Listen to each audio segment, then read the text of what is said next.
Guys, ask anybody who wants to come to Canada as a permanent resident in the future. 9 out of 10 times, the person will say that he or she wants to come to Canada because they want a better future for their children.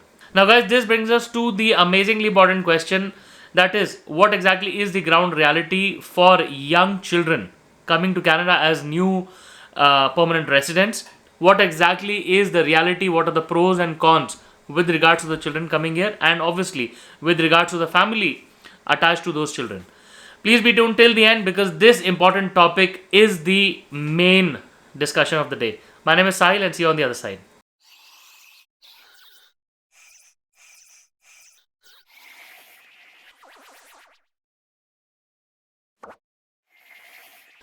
Alright, guys, welcome back once again. My name is Sahil and I'm a regulated Canadian immigration consultant and I practice in Ontario. My office is here.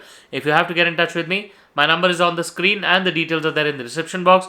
More than happy to connect with you. Before we proceed any further, please make sure that you hit the subscribe button and the bell icon because we talk a lot about Canadian immigration. And if you are an aspirant of coming to Canada, then this is a channel that you must be subscribed to all the time.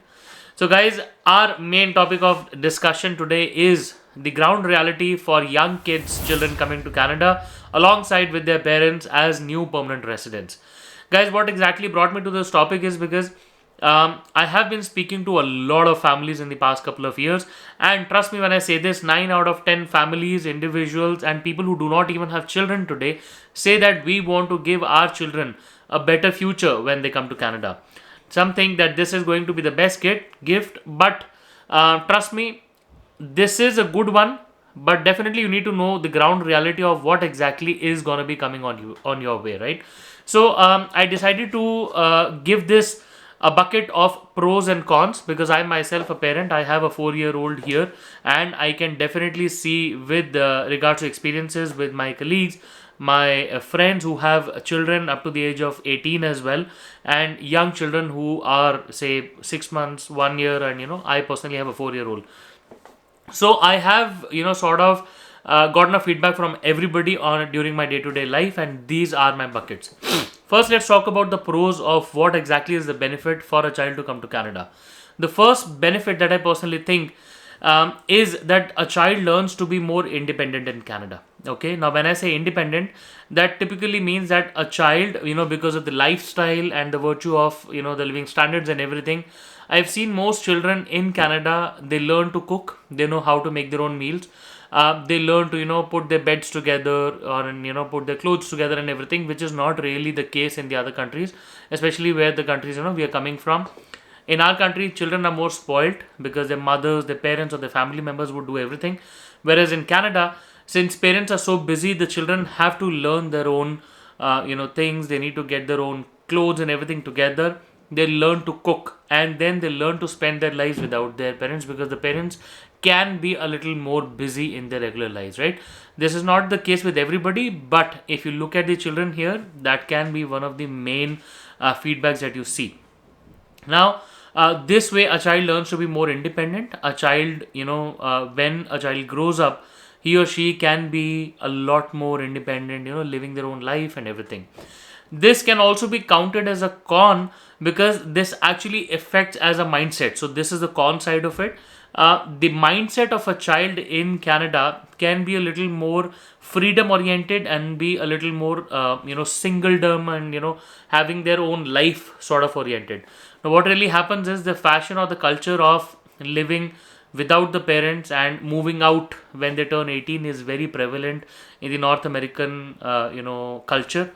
And I would say that it is not different here in Canada as well. Children moving out, children not living with their parents after they turn 18 is very common.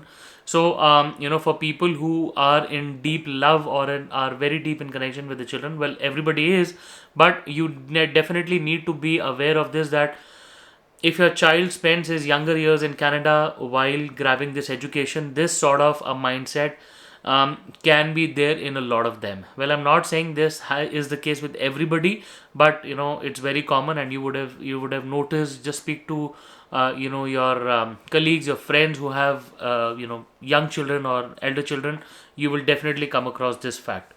The next thing that I know is, again, going back to the pro, is that a child does not really have stress with regards to education, and a child can actually make it big even with less education. Okay, now that is purposely done because in Canada, the employment market, you can say, or the education is imparted based on skills. And here in Canada, a skilled trade as well. Like, let's say something as simple as a plumber, or maybe a tradesman, a handyman, or a carpenter, or maybe somebody as professional as a lawyer, doctor. All of these people can make it big, right? So unlike developing nations, so this is the con side of it. Unlike developing nations, in India or anywhere else, a child is more oriented or focused or pushed towards getting more education. Well, it can be thought of it as a pro because the child gets better education, but it is a definitely pro in Canada because a child does not have to undergo the stress. A child can feel free to develop his or her own skill, be it an interest or hobby, or maybe music, art, dance, or anything, and the child can make it big.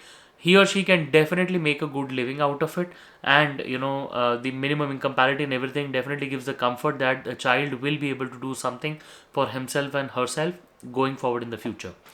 The next pro that I can definitely identify is specialized education for children.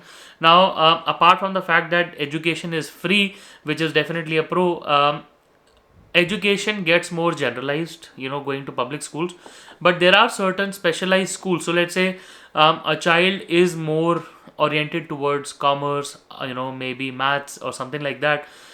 There are ongoing examinations that a child can sit for, and then once a child clears a certain level, he or she can go towards specialized education.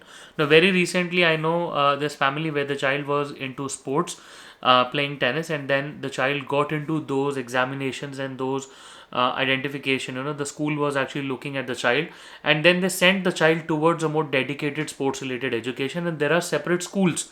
So the child is now motivated towards taking up tennis as a hobby, as a very serious skill, and then the child can make his future going forward in that particular stream. So, specialized education for children, if the child is performing really well, it's not for everybody. These specialized schools are really, really hard to get into. Don't think of them as a piece of cake. Okay, your child has to display exemplary skills and learning and hobby in order to clear that, and there are serious evaluations that get into this, and then only the child will be picked up by the specialized schools, right? So that definitely is a good thing. If you come towards the con side of it, I guess, guys, the more bulk of children get to go to a general school, a public school, okay? And trust me when I say this, the quality of education in general school or the public schools is not as great as you would compare that to, let's say, in my case, schools in India. Because schools in India give a more all-rounded, a more pressurized education to children. It's more, forced down education where a children unwillingly might learn much more better skills, and is better at calculations and everything, whereas children in Canada might struggle to get that. So the level of education, even in general, the general education is very high in the developing nations. Well, where we come from in India, it's definitely very good. If you pay more, if you get into international schools, definitely the level of education goes a notch above, and you can definitely see the comparison between children going to public school in Canada and going to public school in India. There's a huge gap. Okay, that is definitely worth it because free education, which is the generalized education in Canada, definitely comes at a sublime performance. That's my personal view. Things can get better at a college level or a university level for sure, but at a school level, I think apart from the specialized schools in Canada, the general education is okay. It's not that bad. I think it can be better back home, right? So it's a personal situation. I'm sure people living here can give a better view of it, right? I know some people say that it's free or whatever, but guys, honestly, if you have to send somebody, for example, to an international school in India, it doesn't cost you more than $200, right? And then you're paying taxes in Canada. So paying hefty taxes, sending the child to school for free versus lesser taxes, but still paying, say, maybe $100 a month or maybe $200 a month for school in India, not a bad trade. Okay, so do think on that. The next con that I personally think could be, children going to schools, let's say in Vancouver or anywhere else, can be a little more open towards drugs. Um, that is, there is no study that clearly says that children do get into drugs and everything, but personal feedback from a lot of close friends and students who come to universities, and sometimes children who are going to schools in Vancouver. I do have a strong family tie up in Vancouver as well. Drugs definitely exist and they definitely do affect children. Young children getting into bad habits, getting into drugs and everything, you definitely need to keep a good focus on the children. They should not be getting into bad hands, bad habits and bad company. Otherwise, the children can definitely get out of hand, and that's not good. That's not a good side to have, with regard to children. And what really happens is the lifestyle, when I said that the independent mindset coupled with the bad habit, let's say drugs or anything, then the child is not in a good shape. So definitely give it a good thought that a child can in Canada can either get into a specialized school, or if the child is going to a particular public school or a general school, you really need to keep a focus on the child, right? So guys, it's definitely good. I'm not demotivating anybody, but I'm definitely trying to give you a more ground reality, a more realistic approach that children in Canada can get good higher education, college, university for sure, or get more specialized education. Good private schools in Canada are very expensive, right? um, it's a two-way sword, I would say. Whereas the pros are there and the cons are there, but definitely goes on you how focused are you on your child, and how good can you be connected, or how well can you be connected with the children to make sure that you're a part of their daily life and their daily routine, and that they share their feelings with you a lot. Definitely, this is a topic that is very close to our mind, because my child is also growing up and we are seeing this on an everyday basis. So I thought of sharing these thoughts with you, and take it with a pinch of salt, but definitely a heartfelt share with everybody. Because I hope the information was helpful and definitely gave you much insight into what can you expect when you land in Canada as a permanent resident. If you still have anything else to discuss, please feel free to schedule a session.